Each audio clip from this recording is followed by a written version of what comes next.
DC Nankana राजा मंसूर अहमद और DPO officer Ismail Rahman खाड़क की government boys high school मोरखंडा में खुली कचहरी। वज़ीर आला पंजाब की हिदायत पर डीसी ननकाना और डीपीओ ननकाना ने अवामुन्नास के मसाइल सुने और मौके पर इन मसाइल के हल के लिए मुतालिका महकमे के अफसरान को अहकामात जारी किए। डीसी ने कहा कि अवामुन्नास के मसाइल हल करना ज़िले इंतज़ामिया की अव्वलीन तरजीहात में शामिल हैं। ओपन डोर पॉलिसी के मुताबिक मेरे दफ्तर के दरवाजे आवाम के मसाइल हल करने के लिए हर वक्त खुले हैं।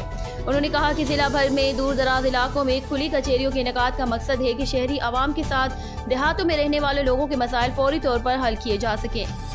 इस मौके पर डिप्टी तमाम मुतालिका इदारों के अफसरान को हिदायत जारी करते हुए कहा कि मोरखंडा में सफाई सुथराई मुहिम चलाई जाए। इस मौके पर डीपीओ ने अपने ख्यालात का इजहार करते हुए कहा कि मेरे समेत तमाम पुलिस अफसरान और मुलाजमीन जिला भर की आवाम को फौरी इंसाफ फराहम करने में अपना अपना किरदार अदा कर रहे हैं। ननकाना साहब को क्राइम और मंशियात फरोशों से पाक बनाना महकमा पुलिस का मिशन है। आवाम की जान और माल की हिफाजत के लिए दिन रात कोशां हैं। रिपोर्ट अब मेहर अब्दुल गफूर, मोरखंडा, ननकाना साहब।